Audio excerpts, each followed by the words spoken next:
Thank you, Jan, for that introduction. Thank you, Ali, for the invitation. Thank you to Danielle for all the help in making this visit possible. And thank you all for being here on a lovely day in May. I thought it was April. Turns out it's May. And that's the kind of time warp that happens at the end of the spring term. Like you all were on quarters. And we're at that point in the year when everyone's getting a little bit tired, a little bit grumpy. So I especially appreciate the faculty and students who are here. I know it's a busy time, and so very excited. Tacoma is not a place I've spent a lot of time. I've mostly been, like a lot of folks, travel through Tacoma, sometimes very slowly. But it's a fascinating place, and as Ali mentioned, as an urban public university, this is something that resonates with me. At being at Portland State, a university that, whose motto is "Let knowledge serve," was created as an urban public university. I came there from the University of Illinois at Chicago, as Jan mentioned, and I really feel deeply for the mission that universities like UW-Tacoma fulfill. And that's part of why, as I got to learn a little bit more about Debra Friedman and her work and her legacy, I feel that much more humbled by the opportunity to be here tonight. And I'm, for about a year now, have been the director of the Nohad Toulon School of Urban Studies and Planning at Portland State. And the school is named for the late Nohad Toulon, who was, like Debra, someone who really committed his life and his work to the mission of the school, the college, and the university. And I've been at Portland State for 13 years. We sometimes forget how impactful his work was on the university that we have today. And so I really am glad that through this lecture, you'll have an opportunity to come together and to celebrate the work that Debra Friedman did and the impact, her legacy today. So I'll try not to talk for too long. I want to make sure there's plenty of time for question and answer. I'll say a little bit about myself and a little bit about how the book project that I ostensibly is why I'm here to talk about, how that came about. And I'm really going to focus in on the core of my argument, which is around changes happening in the urban political economy today. And then I'll say a few words about the work that we did. My colleague, Mark Dussard, who was a PhD classmate of mine at UIC. Interesting kind of long-term connection there. Some of the casework that we did, including some here in the Puget Sound region. And then I'll have a few kind of concluding thoughts and then hopefully some time for question and answer. So just a little bit more about myself. As Jan mentioned, I've been at Portland State for a minute, 13 years to be exact. I came there via Chicago, Twin Cities, Indiana, where I'm from originally. And I teach planning in Portland, which is kind of a thing. And it's kind of a privilege to be able to teach planning there. But sometimes it's hard to break through around issues of the economy. A lot of my students are really motivated to build bike lanes, transit-oriented developments, tiny homes, and they maybe take for granted that the economy is, in my estimation, the most critical thing that shapes the work that planners do. In regions and communities where you have an abundance of investment, you have affordable housing and gentrification and growth management problem. In communities where you are struggling from disinvestment, you have an abandonment problem. You have a problem of poverty. You have a problem of funding public services. And so we kind of take for granted that is just the hardest thing, but also the thing that planners have the least control over in many ways, or so we think. And that's one of the things that I often tell my students, is that we don't apply a planning sensibility to how we think about the economy. We just assume that is, we got what we got, and we don't think about the economy we want, not the economy we have.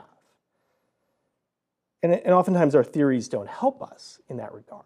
You know, like a lot of you all, I was steeped in the traditions of political economy of, you know, folks like Doreen Massey and Bennett Harrison, my mentor Ann Markison, Jamie Peck, David Harvey, others, lots of others, who, you know, emphasized at great length, you know, the challenge, the fundamental challenge of community in the context of capitalism, global capitalism. And, you know, it can be kind of depressing at times. It makes you want to go just, you know, build a bike lane or something. But it's really critical. And for those of us who work in that space, it's really, I think, getting us beyond an idea of fatalism about our economy, I think, is really critical. And so, you know, the book Justice at Work, which I'll talk a little bit about here today, came out of a long-term partnership really with Mark Dussard. We, you know, each doing somewhat different work. I was, you know, doing work with, you know, City Hall folks, community organizations that were really looking at how to make sure that their communities got an equitable share of the good jobs that were being created in their community, and, you know, that the kind of training infrastructure and employment opportunities were being targeted in really meaningful ways. Mark was doing a lot of work with unions and worker centers around issues of wage theft and minimum wage organizing, and, you know, these seemed like they were challenging times, clearly. Occasionally you had kind of partial victories now and then on things. And about a decade ago, you know, we started noticing something. We started noticing that some of these things that we were, you know, fighting for, that we were working on, were starting to come to pass. We were seeing, you know, places like SeaTac break through and pass, you know, a minimum wage, $15 minimum wage. City of Seattle, lots of other cities. Saw City of San Francisco pass a mandatory local hire policy that seemed unthinkable even just a few years ago, prior to that. And other cities were jumping in. And we were asking, you know, there might be something going on here. There might be something to this. And, you know, this wasn't just happening in cities that you would think were the kind of typical places. Even Chicago, you know, maybe 10 years ago, was not the kind of progressive Shangri-La, you know, under Mayor Emanuel. You know, the victory around minimum wage increase there was hard fought, and it wasn't to be taken for granted. But we've argued, contended that some of these changes are actually long-term in character. And they're really quite substantial, and it really operate around three theses, if you will, nailed to the door of urban political economy. And, you know, one relating to the structure of urban economies, one related to the character of social movements and organizing in cities, and the third related to the tactics and strategies taken by movement actors to translate power into policy change. And I'll talk more about each of these points. On the first point about the change in the urban economy, we're not the first by far to theorize about the changing character of urban economies. You know, certainly there's been decades of work on post-Fordist cities and We take a somewhat contrarian view on this. In fact, the chapter in our book on this talks about the upside of globalization, somewhat cheekily, perhaps.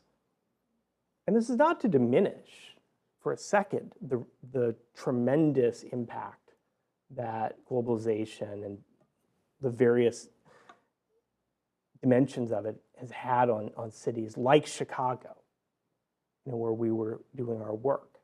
A multi-decade process of industrial restructuring that devastated communities. But our argument is that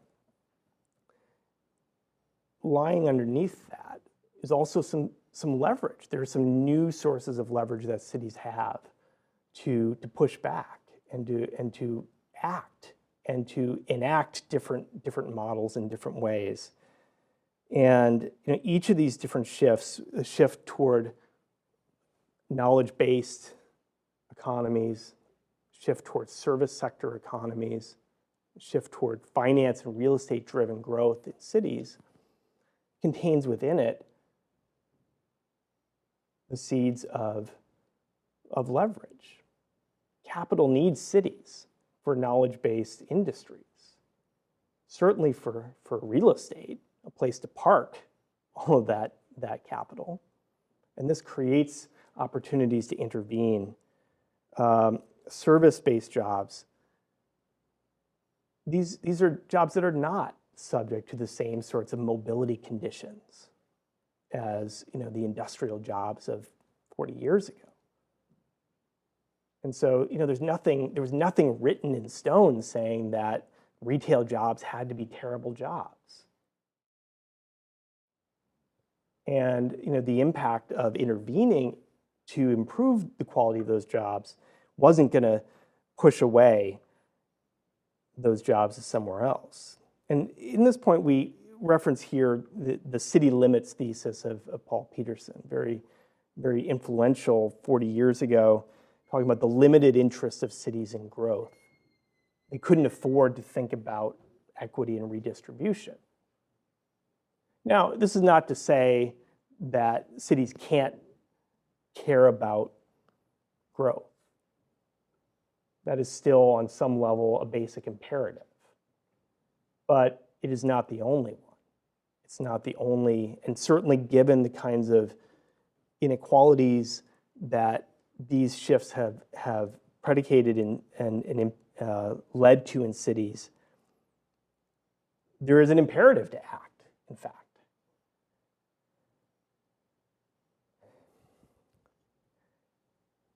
And increasingly, there are strong, powerful movements at work demanding for movement on some of these issues to address inequality and injustice. And this is really our second thesis, which is that a new paradigm has emerged for organizing in cities that brings together economic justice with racial justice in ways that are actually additive rather than in conflict with one another. And we argue that this new emergence of these economic racial justice coalitions have really taken their lessons from prior rounds of urban justice movements. And in particular, I think about the neighborhoods movement in the 1970s and 80s, the living wage movement of the 1990s, the community benefits movement of the 2000s, each of which had fundamental innovations that it brought to organizing in the urban context, but was hamstrung by very particular limitations. The neighborhoods movement articulated a powerful alternative to the downtown-focused development in the post-war period in favor of community-based development, industrial retention, participatory democracy, but couldn't solve the problem of capital flight or of the deeply racially polarized context of the time.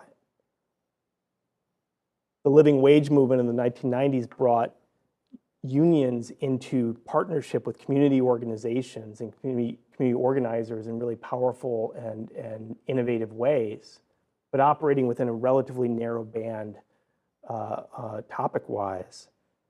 And the community benefits movement really expanded the terrain of where these coalitions were working and trying to harness the reinvestment that was happening in a lot of places to try to mitigate the impacts on marginalized communities and to target the benefits, but in a way that was very resource intensive and in many ways very fragile. We argue that the Great Recession was actually a key inflection point in this particular process for a variety of reasons. For one, so many of the communities of color and low-income communities were devastated by the foreclosure crisis that hit during the Great Recession. At the same time, a lot of organizations were impacted by declining budgets and funding from foundations and others for the kind of organizing work that was happening, forcing new partnerships. Austerity at the local level was kicking in a lot of places, certainly in places like Chicago, closing libraries, schools, and so forth. And at a certain level, there was a disenchantment with federal policy, waiting on hope and change to work its way down to the local level, to change the status quo of neoliberal governance at the local level. It wasn't happening. It was not riding to the rescue. And at the same time, you were seeing a new and different critique that was coming from the Occupy movement and the Black Lives Matter movement that really took the analysis to a different level about the underlying issues and the underlying challenges that were driving, and at the same time offering a more transformative vision of justice and of change. And so you had groups like Grassroots Collaborative in Chicago, this is the picture there, that were really remaking themselves during that time. They had emerged as a kind of a single issue group that was focused on living wage campaigns in the city, and they were transformed into an organization that worked in a much more intentional way with a diverse array of community organizations around the city. They thought very intentionally about representation and who was represented in their organization and the kinds of issues that they talked about, and began really talking in a much more of what we would recognize as a racial capital analysis that was really linking together the kind of economic justice issues that were motivating a lot of these organizations for many, many years, and really overlaying it with a sharper analysis of structural and institutional racism, and in an incredibly powerful way. And the last shift that I'll talk about here is really more tactical, something that we talk about as urban policy entrepreneurship. And so what we were seeing was that these coalitions that were emerging, they were building power, and they were deploying that power in increasingly sophisticated ways. Now, the term policy entrepreneurship is an homage to John Kingdon,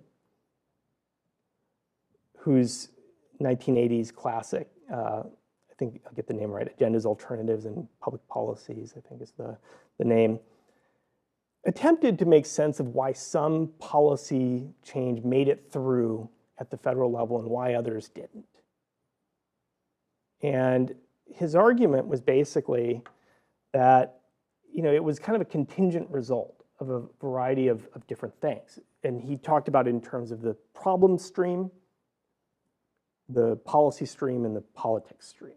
Problem stream meaning the things that the public thinks are really important issues that need to be addressed.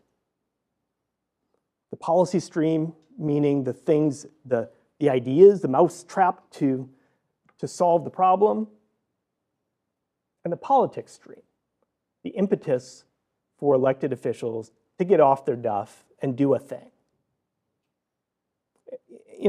And Kingdon's emphasis was on these policy entrepreneurs, which if you spend any time in DC, they're all over the place, who are shopping around their policy ideas and just waiting for the moment when, their issue number get called or a new administration comes in and these agenda windows open for policy change.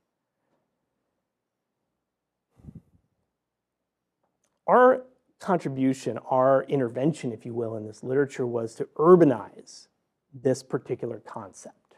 What do I mean by that? To understand how that process works at the urban scale. From the standpoint of policy studies and political science, a relatively under-studied area. And our argument is that the urban context provides an underappreciated degree of capacity for actors to intervene in the problem stream and in the politics stream. Meaning, if there's something being built, you can show up and picket and protest and get the local media there in a way that's a little harder to do in DC or to a different extent at the state capitol. But the city is fundamentally a place of protest. It's always been that, a place of organizing. And that's a big part of how organizing movements have attempted to build power over time. But right behind them, right behind those folks carrying the picket signs, there's somebody working the inside channel with a policy proposal. People think about the Fight for 15 as being about retail workers walking off the job in some spontaneous act of resistance. Oh no, actually no. Turns out that was a highly orchestrated campaign by SEIU, by a number of other national organizations that were basically looking to raise visibility around this issue at critical times, usually around Thanksgiving, around the holiday season. But then we're ready to go with minimum wage legislation. And they were setting it up, and they were running through essentially the hole that the activists had created with legislation and then using the politics stream, essentially the accessibility of local government, which is, certainly compared to state and federal policies, very different. You can show up at city council in an easier way. You can, run candidates against city council members in ways that's less, resource intensive. Policy entrepreneurship in this context is about acting opportunistically, recognizing an opening and working policy through that. And, we saw this quite clearly, the policy mobility and the policy diffusion that was happening when Seattle passes a $15 minimum wage, and boom, all of a sudden, other cities get on board. And the die has been cast. And, certainly scholars have talked about it in terms of fast policy in the diffusion of neoliberal governance principles, but it also works for progressive policies, turns out. Sometimes not that fast, but fast enough. And so in the book, we talk about a few different cases, four different policy areas. We looked at minimum wages. We looked at targeted or inclusionary or local hiring, things like Seattle's Priority Hire program.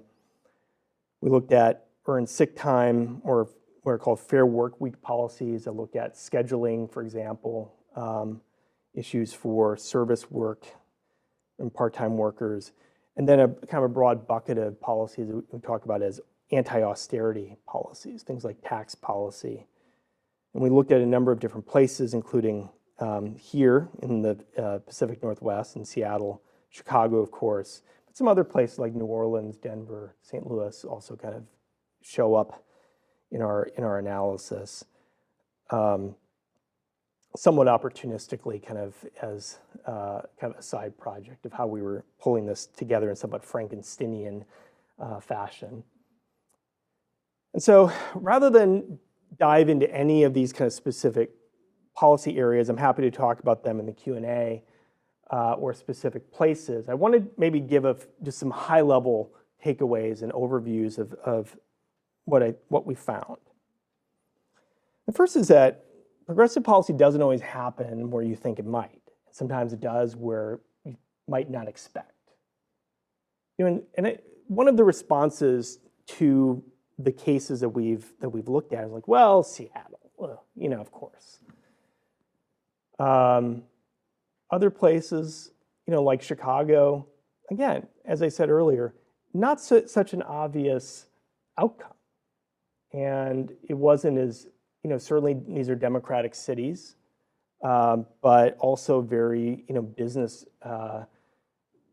driven cities as well, and have been poster children in many ways for the entrepreneurial governance of the last few decades. And other cities, where I am in Portland, doesn't really show up as much in some of these areas for a variety of kind of curious institutional reasons. For example, around things like targeted hiring policies, Portland just has never really gotten out of the starting blocks on that. And I would credit that to the fact that there was never a Partnership of Working Families organization there, like Puget Sound Sage is here in the Seattle region, that was really there to really advocate for that at a systematic level. And we don't go as deep on it in the book, but there are a number of places today that are really popping up on different types of progressive policies, places like Nashville and Phoenix that you may not expect. And a lot of that comes down to the types of organizing networks and coalitions that are at work there. And so kind of the takeaway from this is that if there's anything that is as close to a necessary condition for a lot of these policy changes, it's having really strong and organized, networked groups on the ground who are really holding elected officials, holding businesses, holding powerful to account. Second takeaway here is really, which policies seem to be most successful and most, where we most likely to see some degree of success in terms of adoption, in terms of leveraging and building power from those successes. And among the four that we looked at, they were of varying degrees of success. Some were kind of more so, and others more mixed.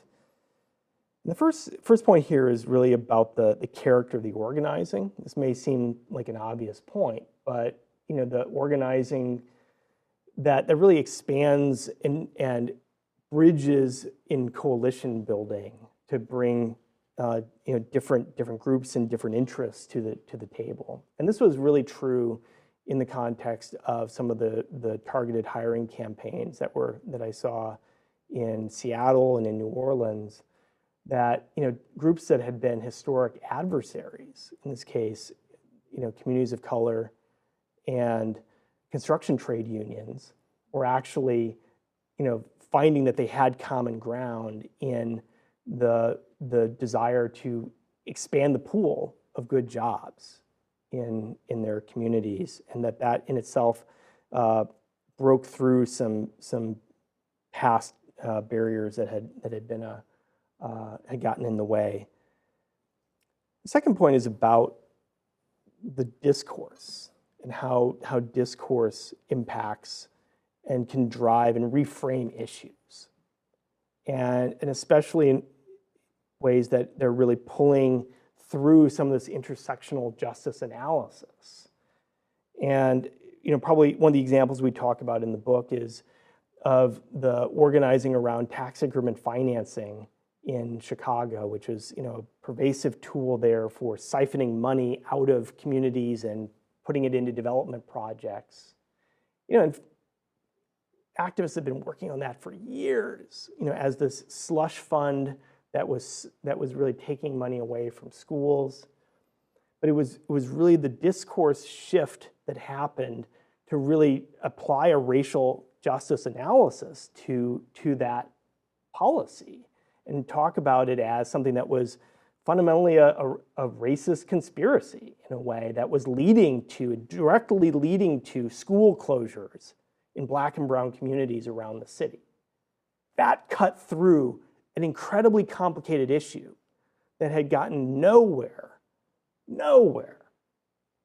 for years by simply taking something that had been viewed as simply a public finance problem and really pulling it through with a racial justice frame. And other examples, we don't talk about this in the book, but more recent example from closer to where I am in Multnomah County in Oregon, the passage of the Preschool for All initiative, ballot initiative, had really significant and path-breaking wage standards for early childhood educators in it. And a big part of their campaign and their discourse around that policy was about the gendered and racialized character of low-wage work in early childhood education, and that was actually very powerful as a way of, again, applying an intersectional justice framing to the discourse. And then finally, we found, not surprisingly, that policies that were ready to wear, you might say, were very successful and easy to diffuse and adapt across places. Minimum wage, very classic example of that. Certain amount of learning that happened as cities learned, you have to put in enforcement mechanisms. You can't just pass the policy. But certainly in comparison to some of the other policies like the targeted hiring policies that really required a significant apparatus to fit it into public procurement and construction apprenticeship systems and other types of project labor agreement type infrastructures, that made it really challenging. And so in that case, it was a less successful. It passed many places, but it was harder in many respects to call a success. And then final kind of takeaway from this is about the trajectory of the issues that these campaigns and these groups are working on. And we talked about it as shifting from justice at work to justice beyond work. And no, this is not a remark about robots and what we're going to do once they all take our jobs. This is about a changing understanding about the role of work and wages and the job as the carrier of a lot of our value in society. A lot of the groups that were working on minimum wage campaigns and targeted hiring campaigns really started from the idea that we needed family wage jobs and better jobs and more equitable access to those good jobs. And that was really important. But what was happening when a lot of these groups were really engaging in and with community was that they were finding was that jobs were just part of the challenge. just part of the larger set of issues impacting them and their communities. And that, issues like, earned sick time policies were fundamentally about not just the point of production, but it was about households and social reproduction, and about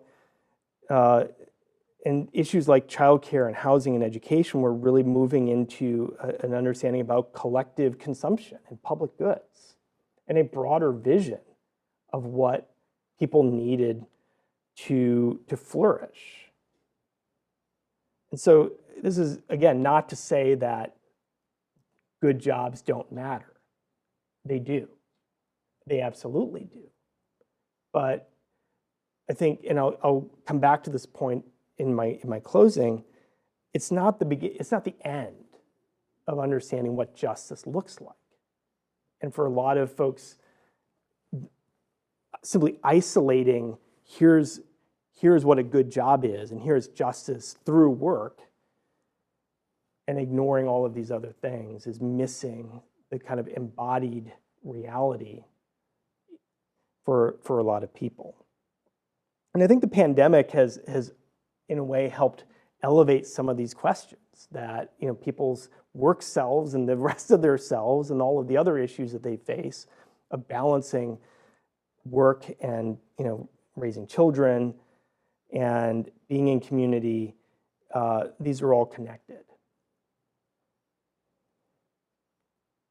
So I want to just close with a couple of kind of concluding thoughts here. First is, I would describe as the, yeah, but what about ... point. There's certainly, for each of the points that I made, each of these theses, there are definitely headwinds at work. The impact of the pandemic on cities and on downtowns and on the kinds of wealth machine of the urban context is something, certainly in Portland, we are experiencing that. The racial justice backlash in many places, it's real. And it's definitely, created a degree of adversity in how these coalitions operate in many places. And the legislative context is also not a bed of roses in many places. The dynamics of preemption at the state level in many states has really stamped out the ability for a lot of local action on key issues. But our optimism comes from the recognition that these coalitions are very smart, they're very durable, and they're very adaptable. And we're seeing in a number of places, especially as they're taking on fiscal austerity in education and in social infrastructure, that is taking them to the state house, and that the kind of organizing networks that are being built at the urban scale also travel to Olympia. They also travel to the state house, and so we're optimistic that the long-term trend, I think, will be in favor of these progressive city movements. And the final point here is about, I think, coming back to the point about thinking about the kind of economy we want, and not the economy we have. And I would argue that in order to really visualize what that local economy is that we want, presumably a just local economy, we need to rethink some of our paradigms about how the economy works and what matters.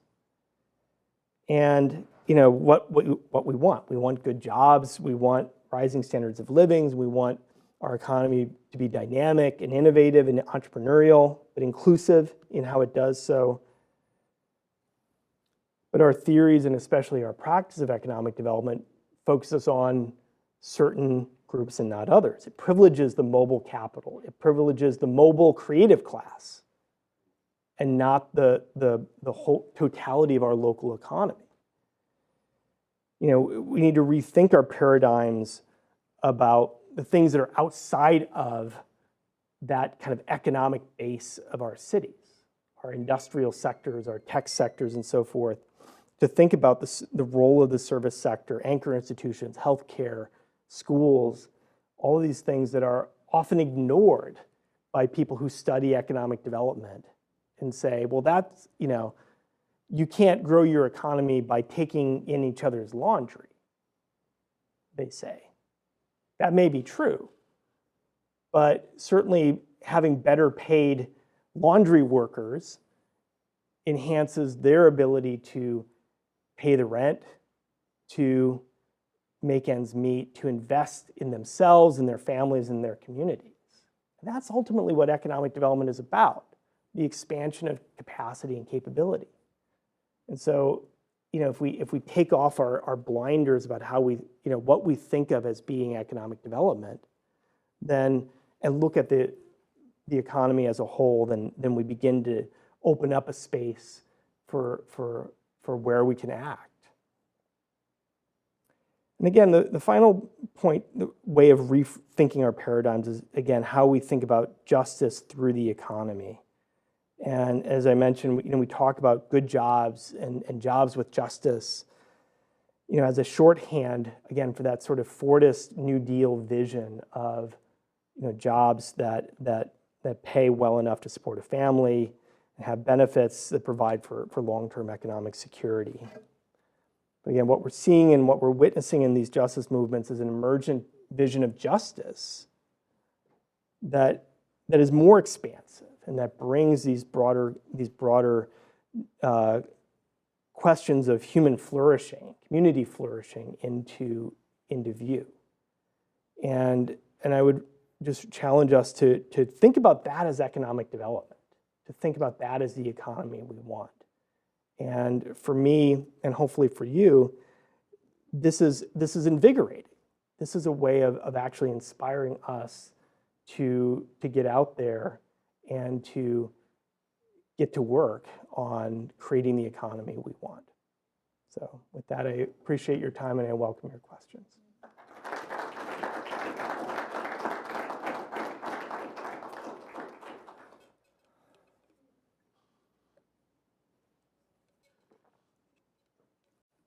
Yes, and when you ask your question, introduce yourself just so I know who you are. Yeah, my name's Seth.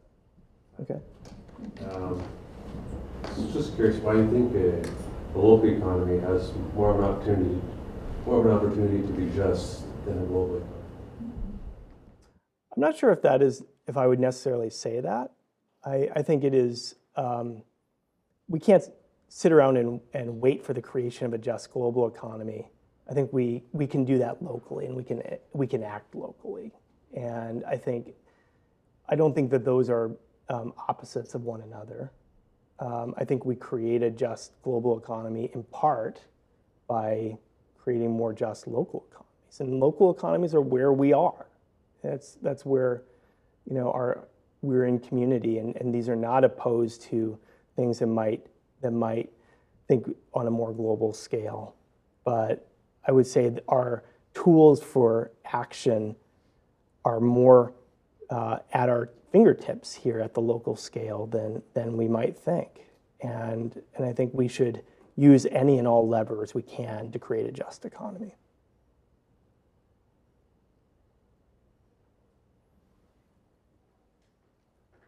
Yes. Okay, Lisa Hoffman and the faculty in urban studies. This is really interesting. Thank you very much for the presentation. It was very clear. And I'm actually quite sympathetic to, in my own words, I'm an anthropologist by training, kind of separating out the techniques that we have to do things, that policy and entrepreneurship you're talking about, and the politics, right? Because I think a lot of the problem in the literature about neoliberalism is they assume it's all the same, right? They don't do that kind of disaggregation and that on-the-ground research. So, and that again, also kind of coming from a more Foucauldian perspective, like Nicholas Rose really says, the politics are up to us, right? This is our work to be done. So what's really compelling to me is the way in which the kind of coming together, these new coalitions are emerging. And you reference the Great Recession and how kind of the decrease in funding kind of forced new types of coalition building. And I mean, then of course we also have had events that have, George Floyd and the racial justice reckoning. But could you say more about kind of what happened at that moment and how these new coalitions have been emerging in these cases? Yeah, I mean, I think some of it was simply about getting greater coverage, I would say. So for example, in some of the minimum wage organizing campaigns, and this gets more into the field work that my colleague Mark has done, so I will try to answer this as effectively as I can. But I think a lot of it was about understanding how they needed to build power and who they needed to hear from and to get in the room. And I think realizing that if those partnerships weren't really authentic and they didn't really listen to what folks were saying, that they weren't necessarily going to get those communities support. And I think that was one of the examples that is referenced in the book comes from Denver, and where some of the community groups were working to roll back some of the state's expenditure limits on local governments, and what they were finding when the organizers went out into primarily African American communities was that the city policies were around education were actually quite regressive to their communities, and that they didn't necessarily understand that. The organizers who were going out there didn't understand that the existing policies were really quite disproportionate in their impact there. And so, going out into some of those communities was partly about actually hearing from and being able to understand the way in which these policies worked in practice and the lived experience of those places. And so it was partly, pragmatic to try to get folks on board, but sometimes they didn't always hear what they expected to hear in that process. And so it's I think that process wasn't always easy for a lot of those coalitions.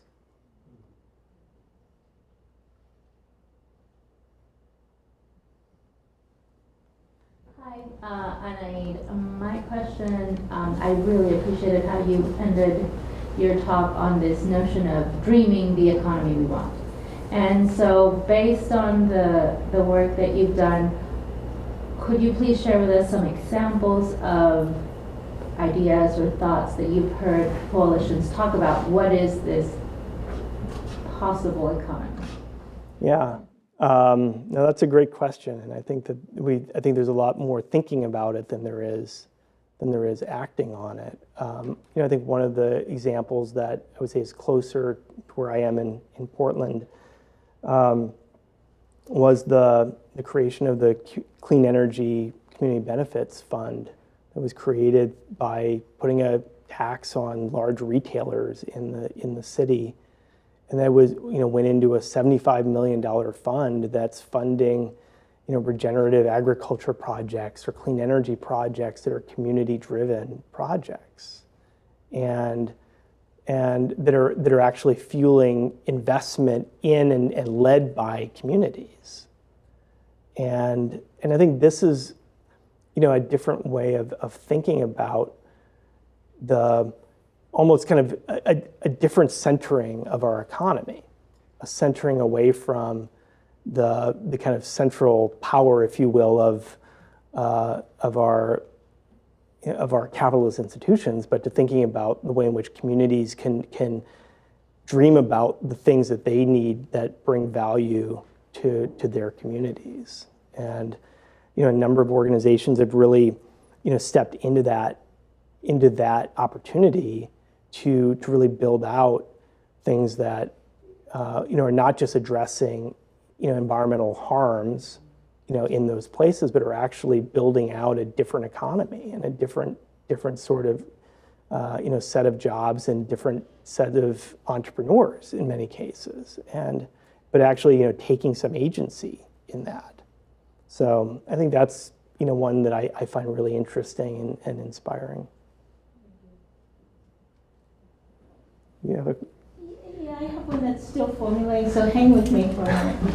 So I just this weekend was reading about the succession of the counties in Oregon, and in this article, it's a very long article, I can't remember the source, because I don't have to think about those things anymore. Emeritus.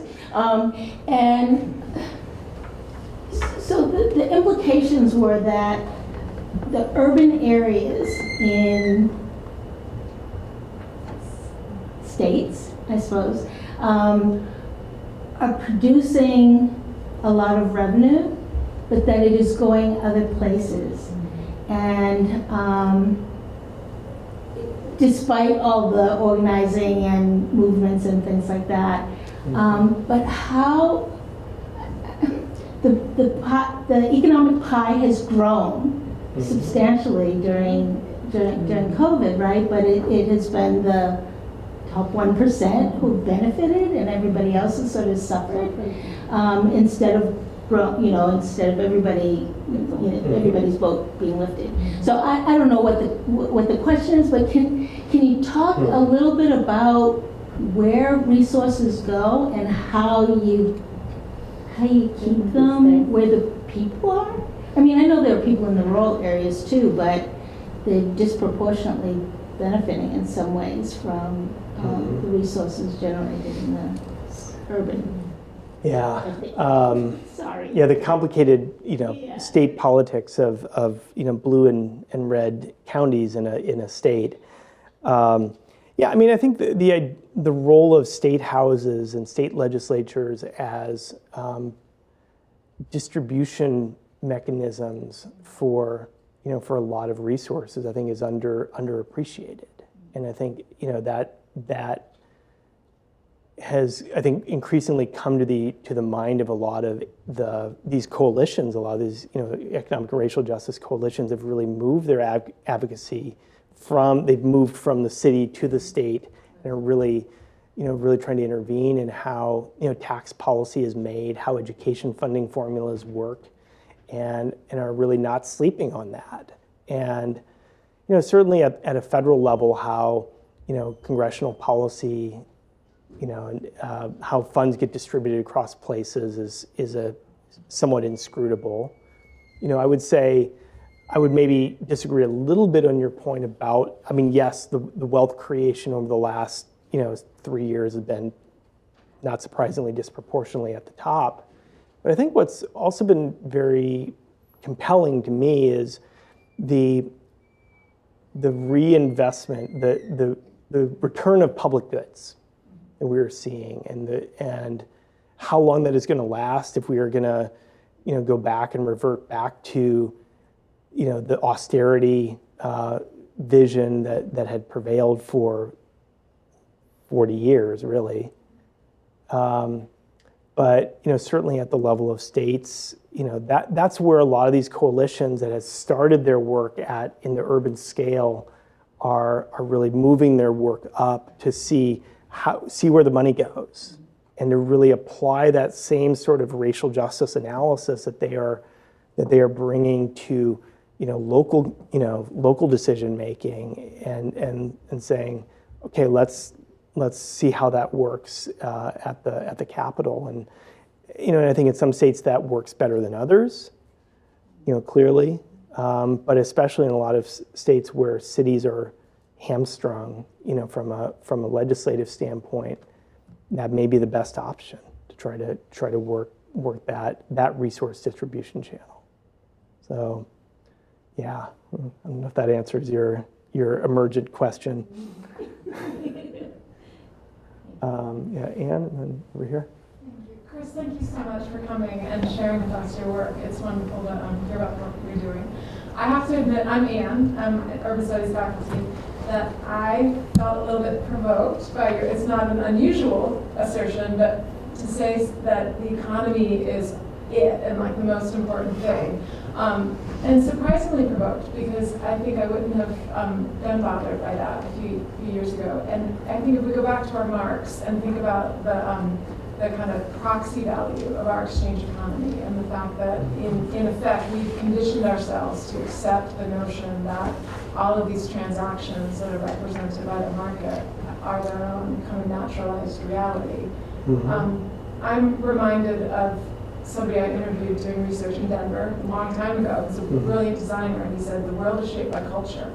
And anybody who tells you differently is telling you something, or they've been kind of hot-washed. And, so as we think about that, like, and then if we were to kind of even provisionally think of culture as maybe being more important, I teach Richard Schrager's work in my governance class, and I think he's taken a very similar stance to yours and saying like, we have this huge body of economic theory that's helped us to kind of define governance, and in fact maybe we should be thinking about other things and investing in other things.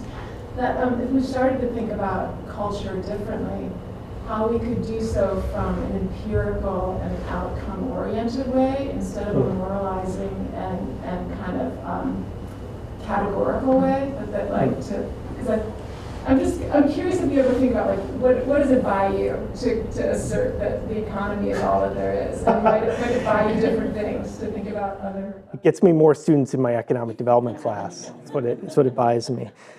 No, I mean I say that, you know, as a pragmatist in a way, you know, in thinking about, as planners, we are pragmatists in many ways, you know, and so we think about the things that have consequence. And I think for me, this is not an ideological statement to say that the economy is the most important thing in affecting communities. You know, I think it is simply a practical fact about the context of it. But to answer your question about the, you know, how to apply kind of a different lens to it, you know, I think that's, I don't know if I have a good answer for that at this point. I'd have to maybe noodle on that a little bit, because it's, you know, certainly the idea that the economy is separated from all of these other things is like ridiculous. You know, it is clearly embedded in, you know, all of these other, you know, systems in our society, and I take a kind of a diverse economies view of the economy that, you know, views the kind of the market economy as just one nexus of, you know, resource allocation and distribution in our society, and, you know, in a kind of Polanyian sense, you know, the one mode of integration, and so. But yet it's one that's very powerful, and in terms of the subjectivities of how we think about, you know, the engine that turns the wheel of communities, you know, it's hard to deny on a certain level that is true. But I'll have to think a little bit more about your broader question. You got a question here? Appreciate you, Dr. Schrock, and so much of what you're saying. In the beginning, you mentioned something about the economic excuses for inequities, and how, you know, and it just really resounded with me, this idea that municipalities, et cetera, you know, we can't afford to be equitable now, maybe next time. And I can't help but being reminded of the will of the plantation master who says, I want you to be free, but wait till my wife passes. Like I had that was really strong for me, having that piece.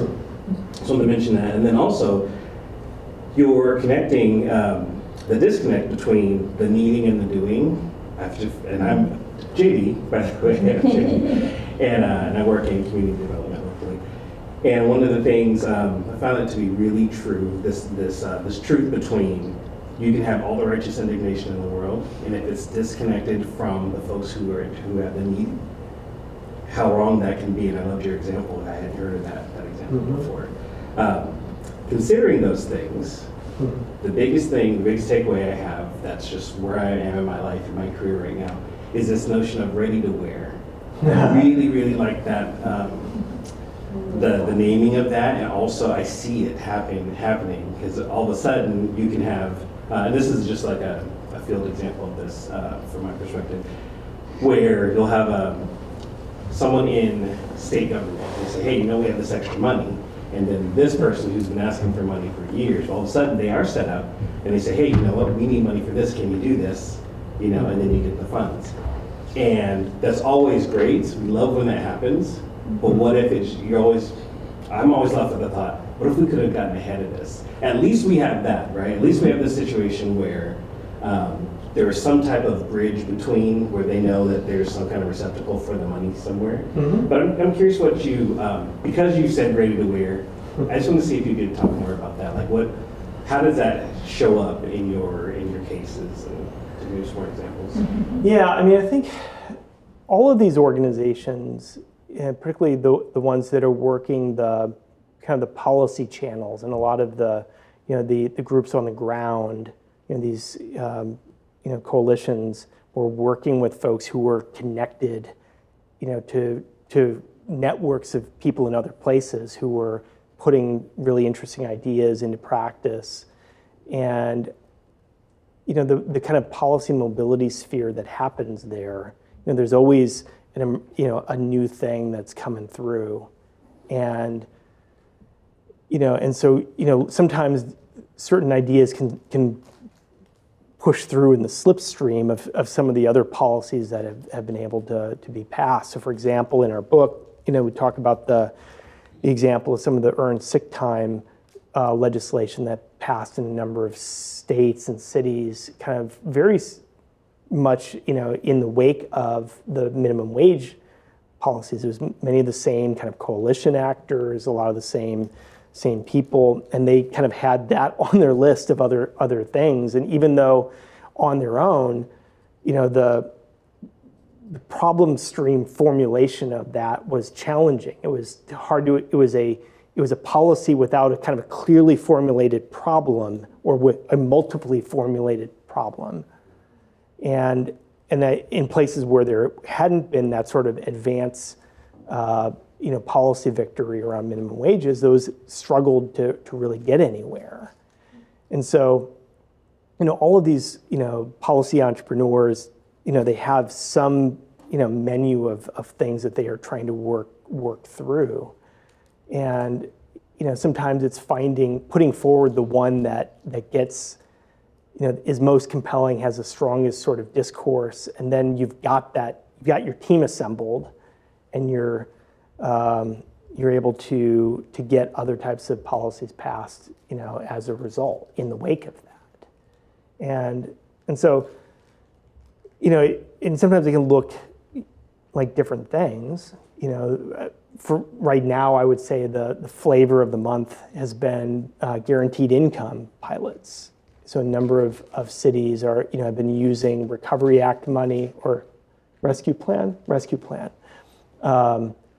money to fund guaranteed income pilots to groups of households, and using that as a way to kind of get a policy started, and then they'll figure it out from there.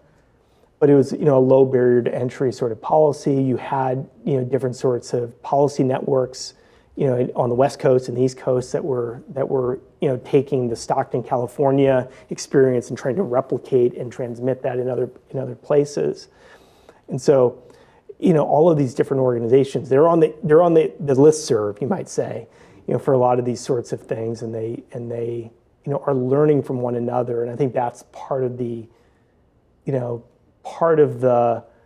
innovation, I would say, or the success of a lot of these coalitions, is that they're not just, they're working in the trenches, if you will, of community, but they're also, they're connected to things that are happening in cities around their states and around their regions and around the country. So they're prepared, when, the legislator calls and says, your number's up. Let's, what do you got? Appreciate it, thank you. Yeah. Mark? Yeah. Thanks for all your remarks so far. It's been really great. And so you started with this connection with globalization, right? Which and you know, I love the search for openings and that kind of positivity, looking at possibilities, and so then that sense that like globalization actually empowers cities, and so it can creates possibilities that maybe didn't exist prior. So I'm just wondering how far you take that, and does it mean then, right, because globalization has empowered some cities differently than others. Yes. And so do you see how some things are more possible in some cities than they are in others? Like, can you do some 100%. things in Seattle than you can in Chicago, than you can in... Absolutely, yeah. If you were, yeah. I mean, I think about how I would frame that if I were going back to, you know, South Bend, Indiana, which is close to where I grew up. You know, different sort of economy, different sort of set of possibilities, and yeah, I mean the you know, the leverage there is different, you know, but there are also different other levers. I mean, certainly there are anchor institutions that are there, and there are other types of things that do not have the kinds of, you know, mobility. You know, now does that mean that you can, you know, put in place some sort of a wealth tax, you know, a capital gains tax in the city of South Bend? Probably not. You know, is a $15 minimum wage there feasible? Hard to say. It's an interesting question. It's certainly not, you know, within a city on its own. It might be challenging. But yeah, I mean, I think this is not a blanket statement that all cities have equal possibilities. And the fact that, you know, some of these kind of apex cities, you know, like a Chicago or Seattle or San Francisco or New York, were able to really do some things. Yeah, I mean, that's not going to look the same in Portland as it is, you know, in some of those other places. But it just, to me, it's a matter of degree and not necessarily a matter of yes or no.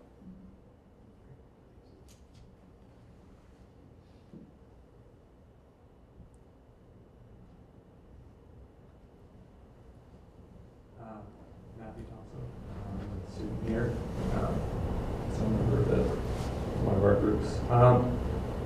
So a lot of your premise is based on like community groups, which tend to be heavily centralized in cities, big cities. And we've seen a lot or some information in the last few weeks about some demographic shifts. And that was, I guess, sort of a big thing. I wonder if you took a look at that while you were writing the book, and what your sort of reaction to that would be. Demographic shifts in what? In terms of like what you expect those paradigm shifts will be moving forward. Yeah. I mean, I think certainly the long run trend of, from an urbanization standpoint, is, I would say, not necessarily going to be changing, I would say. I mean, I think there are certainly blips, and Portland saw its first, you know, out-migration in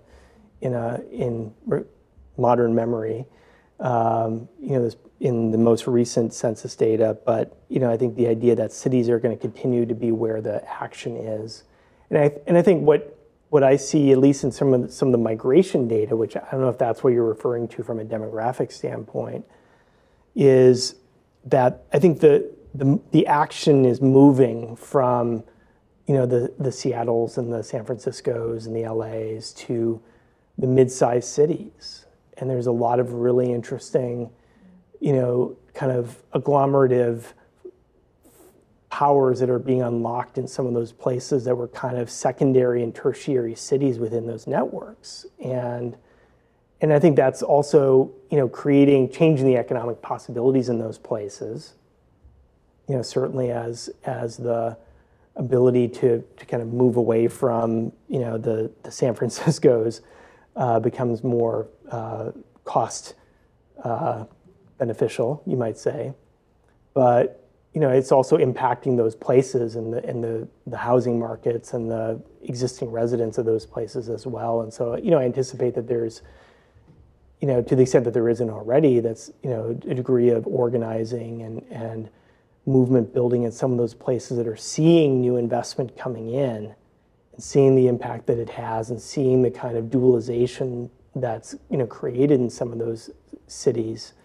A place like Bend, Oregon, for example, is becoming a real, it's a dualized place. It's a place where, retirees and Zoom workers are moving, and nobody else can afford to live there. And it's really creating a different set of, a different politics in some of those places. So I don't know if that, or, but yeah. Thank you so much. Please join me. Thank you. Thank you all for coming. And thank you all for being here. We appreciate you and being here, and also for you to come up here to Absolutely. talk and go back.